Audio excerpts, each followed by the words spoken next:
అందరికీ హ్యాపీ మహాశివరాత్రి అండి. ఆ మహాశివరాత్రి రోజున ఈ తెల్ల జిల్లేడు పువ్వులతో పూజ చేస్తే చాలా మంచి ఫలితం అంటుంటారండి. ఆ మహాశివునికి చాలా ప్రీతికరమైనవి అని కూడా చెప్తుంటారనమాట. ఈ మధ్యలో ఏంటి ఈ వీడియో అనుకుంటున్నారా? ఏం కాదండి. మేమైతే మామిడి మొక్కలు పెట్టామన్నమాట. కొబ్బరి మొక్కలు కూడా పెట్టామన్నమాట. కాకపోతే అక్కడ ఆ చెరువులోకెళ్ళి వాటర్ తేవడం ఎంత కష్టమో మీరే చూడండి. మనమైతే ఏదైనా పూజలకి కొబ్బరికాయలు కొనేటప్పుడు కొబ్బరికాయ 20కి ఇవ్వండి, 10కి ఇవ్వండి, 30కి ఇవ్వండి అని బేరాలు ఆడుతూ ఉంటాం కదా.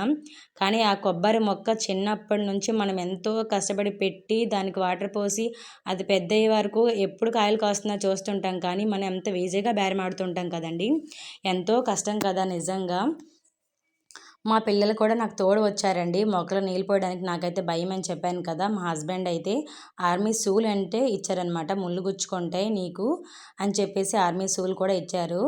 చూశారు కదండి. నేనైతే మామిడి మొక్కలకి కొబ్బరికాయ మొక్కలకి అయితే వాటర్ పోస్తున్నాను కదండి. నిజంగా ముందు తర్వాత ఎప్పుడో మనం పళ్ళు తినాలంటే ఇప్పుడు కష్టపడాలి కదా, తప్పదు కదా.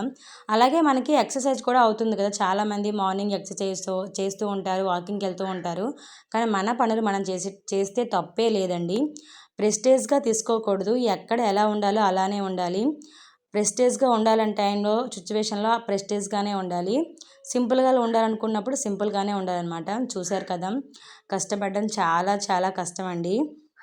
మా పిల్లలు నా కష్టం చూసి మా చిన్నోడు కూడా చాలా హెల్ప్ చేసేస్తున్నాడు. చూశారు కదా, వాడే వాటర్ తీసుకొచ్చి కొబ్బరి మొక్కకైతే వాటర్ పోస్తున్నాడండి.